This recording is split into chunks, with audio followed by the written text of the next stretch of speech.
Hi everybody, Greg Underdahl with Angling Uploaded for another recap video. We're going to talk about qualifying day 2. Actually, this is day 1 for Group B, Major League Fishing Bass Pro Tour Stage 5 on Sturgeon Bay in Wisconsin. And again, if you watched my video yesterday, I got to tell you, how I'm holding my phone up right now, it's so shady.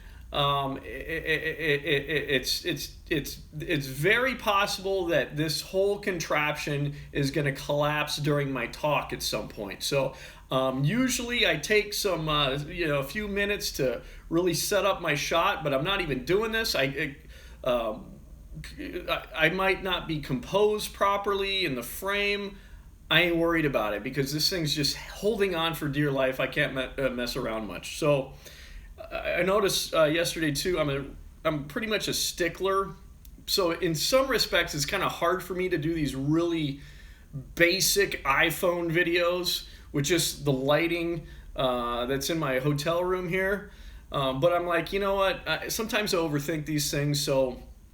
But yesterday I noticed it was too dark, so I'm lit stuff up a little bit more today, so hopefully I look a little bit more professional. So welcome, Angling Uploaded. If you've not been here before, welcome to the channel. Please subscribe if you enjoy this video or any of our other videos, and if you go perusing around and see stuff you like, please subscribe. That's how you support this channel. We are going to talk about my day on the water. I'm a professional videographer for I'm a freelancer, so I work for different clients, but one of my great clients is Major League Fishing. So I'm going to go through my day on the water today with the man, Jordan Lee. So again, if you watched the video yesterday, this room is like just baking in the sun right now. And so the sun is just hitting this side of my room super hard right now. I'm just using the mic on the camera, so I've got it, or on the iPhone, so I've got to turn my air conditioning off, and like immediately I'm getting warm and I'm feeling it. So I got my Gatorade here. I'm going to try to get through this without passing out. It's been a long day. Got up at 4:30. Pretty hot on the water today. But I'm not complaining. It was actually a great day. So let me get a swig here. Okay, so I am, where I'm staying is only 5 minutes from this ramp where everybody meets the anglers. So we have 10 camera guys on the water, and I get up at 4:30, go down to the camera room, which is on the first floor in kind of one of these conference rooms. I get my camera, I get my fresh batteries that have been freshly charged, and I get everything, put it in my bag, everything I need for the day, and I head into my my car. I actually drove to this event, so it's my personal car. Get in my car, and 5 minutes away, we meet up at this ramp. I was paired up with Jordan Lee today. I find Jordan Lee, and I notice on his boat, on the right side of his boat, up by the bow, his wrap is coming off. And I asked him about it, and he said it was from practice. He was in some serious waves, and just the hull, slapping these big waves, the waves slapping against the hull, tore his was tearing his wrap. So it kind of gives you an idea of how serious the waves can be on this body of water. This is a great lake. You may have heard, Lake Michigan. So it was that just kind of gives you an idea. I was a little nervous when I heard we were coming to Sturgeon Bay. I've been here before, and bass boats aren't the best watercraft on a Great Lake. But luckily today really was not a concern with big waves. It was actually a beautiful, beautiful day, but I'll get into that shortly. So got in the truck with Jordan.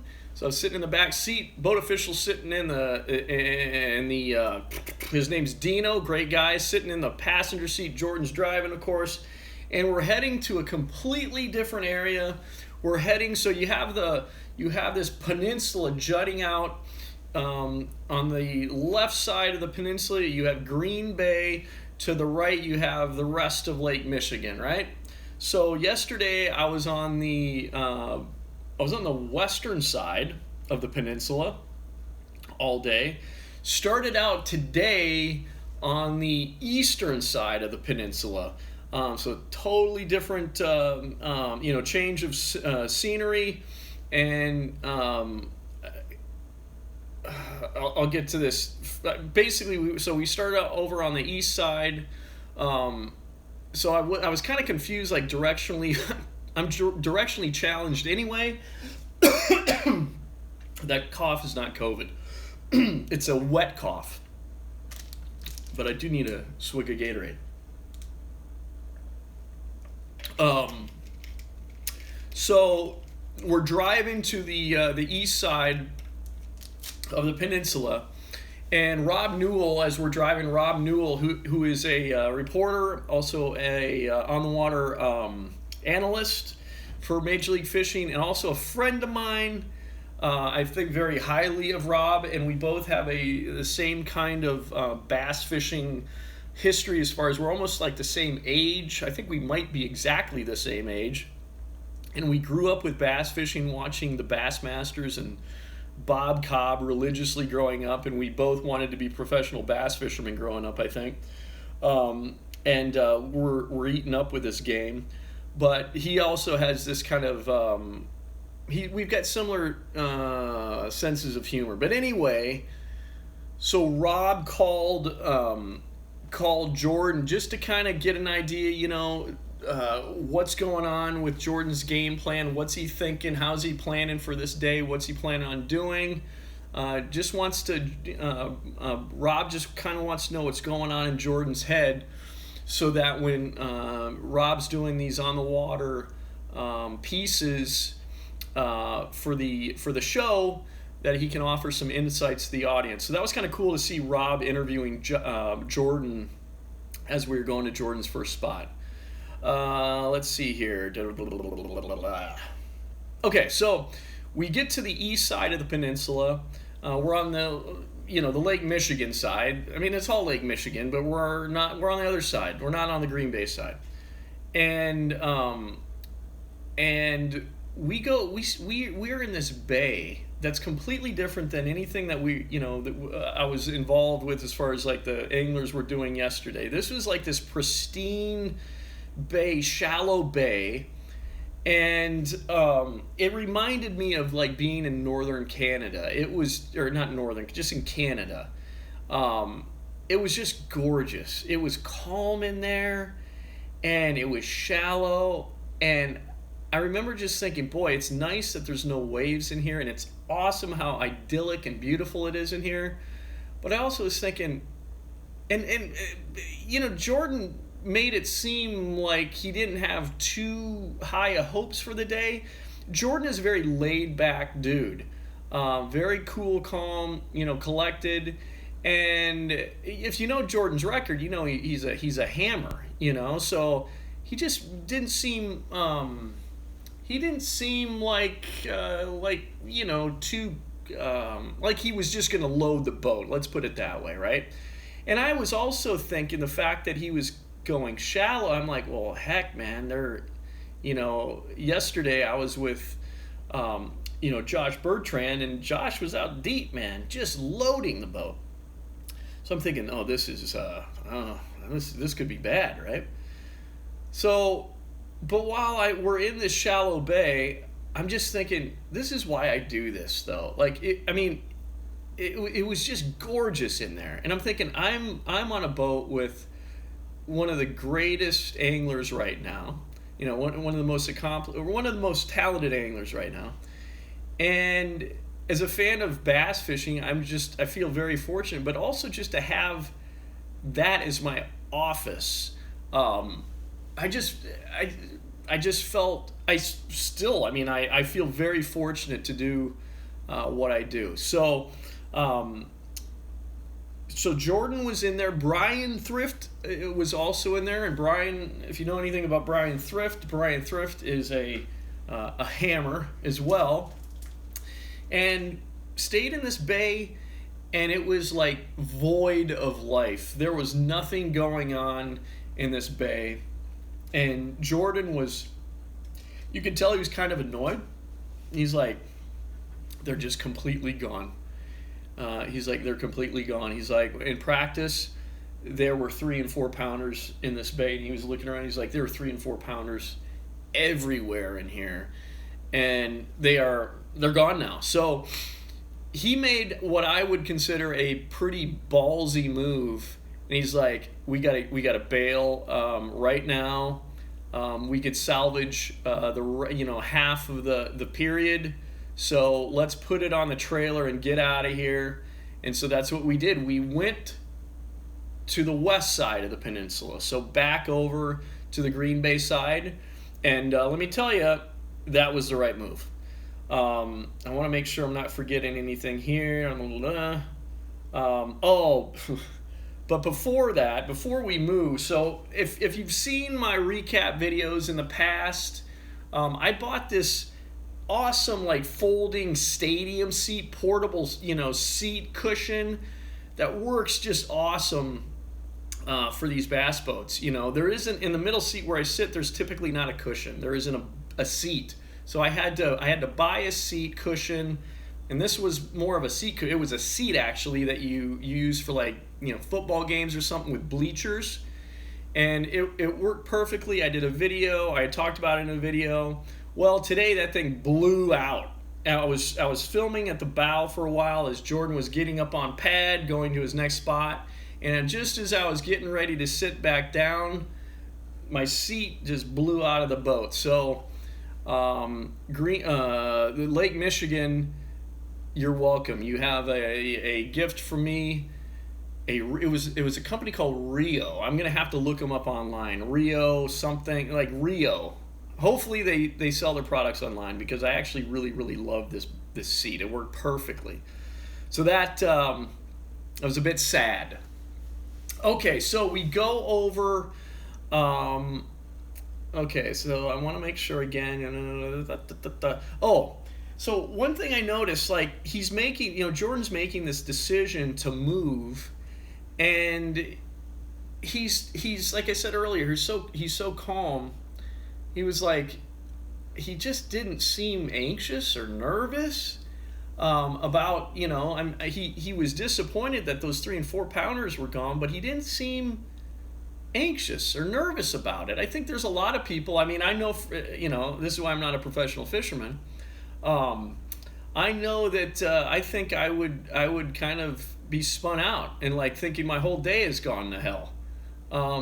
But he was calm. He's like, we're just going to switch gears. We go over to the Green Bay side, and what happens is he goes offshore, throws a drop shot, and guess what he was throwing? You'll never believe it. A Berkley Powerbait Max Scent flatworm. And if you watched the live show today, you're probably sick of hearing about the flatworm. You probably thought, oh my gosh, they're really, they're selling this thing. Berkeley's got all their pros out there. They're really talking. They're hyping this thing up. I got to tell you, man, I have been in the boat with many anglers, okay, in my career of 20 long years. And I've been filming all kinds of fishing-related video production, right? I've been involved in all kinds of fishing video production. And I've also just filmed a ton of bass tournaments and walleye tournaments, okay? There are times when there are, I'm not going to say who, but there are anglers that are sponsored by certain companies, but if they know that to win a tournament or to do well in a tournament, they have to use a competing sponsor's bait, and I don't blame them for doing this, they will do it, right? They will use whatever lure they have to use. I don't care if it's not a sponsor. They will use it to win. And like I said, I don't blame them. All of these guys are using the Berkley Powerbait Max Scent flatworm. I don't think I've ever actually seen anything like this before. So, dude, he goes out there, he's fishing offshore, he's fishing rocks, and drop shotting that flatworm, and he starts, like, he's below the cut line, he's wasted half of his period, and now he starts climbing. And I think by the end of the fifth period, I think he was in fifth place after being like having zero fish and, trailering. So, testament to Jordan Lee, testament, I would also say, to that bait. So, if anybody had any sense, and if there were, if you're a smallmouth fisherman, it's kind of a no-brainer. I would get, and if you drop shot, you could do different. You could rig that thing on a. It's designed for a drop shot, but I think you could rig it on a jig head and fish it kind of like a Ned rig. I think there's different options you can do there. I feel like I should be like picking some up now. I'm hearing a car alarm going off. I have ADHD, so that's very distracting. I don't know if I have ADHD. I feel like maybe I do. Maybe I need medication. Probably not. Okay, so he climbs up the leaderboard, score tracker, right? And he's now just, it's one of these things where I know that I've got to keep this camera on my shoulder if I'm changing batteries, if anything's, if I'm getting a drink of Gatorade or something. I know that I got to do that as quickly as possible, get that camera back on my shoulder, because it's like on every drop down. He's vertical jigging this drop shot primarily, looking for fish on his graph. He'll pitch it out there just like how Josh Bertrand was fishing yesterday. You got to be ready to rock. You got to be, because there's so many fish in this system. There's so many fish. So it was just amazing. It slowed down towards the end, but he started running this pattern that was awesome. He was fishing buoys, and if these bigger buoys, they'll kind of so these bigger buoys have a cable running down to them. I think sometimes smallmouth will probably even, I've seen fish relate to cables before, okay? Smallmouth could be relating to the cables, they could be relating to the buoy itself underneath, the shadow.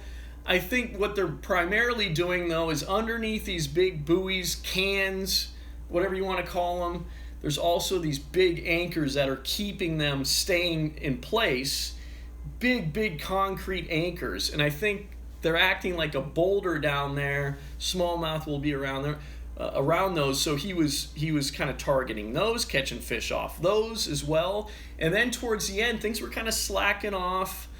He started just fishing. What's the no wake, smaller no wake buoys, like white buoys, and just fishing those and catching smallmouth. So the dude has got, I believe, he's got a good chance of winning, the qualifying round, and just getting right to the championship round. I feel he's got a real chance there. What's surprising, so basically at the end of today, Jordan ended up in third place, okay? So he's positioned well for day two of the qualifying round. Even though Keith Pochet is in first, and I think Keith might have like a 20-pound lead on him or something like that, maybe more than that. But that's like nothing here, really. That's nothing. And so what I wanted to say is that I need more water. I feel myself get faint. I called this water. So what's surprising about Keith Pochet is known as a shallow water angler, I would say, okay? And he's running an aluminum boat. because he thinks it's going to give him an advantage of getting into shallow water areas. Well, Keith, it's so surprising that he did as well as he did today to me. Keith was out catching them. I from what I could hear, offshore in an aluminum bass boat. Luckily, there wasn't much wind today. That could be a huge factor for him on day 2 of qualifying for Group B. But it's what I want to say about Keith is Keith has turned out to be way better of a fisherman than I ever would have thought. And it shows you that when I first started shooting Major League Fishing, and the first time I worked with Keith, I didn't know who he was, and I was like, well, I wasn't really expecting too much from him because I didn't know who he was, right?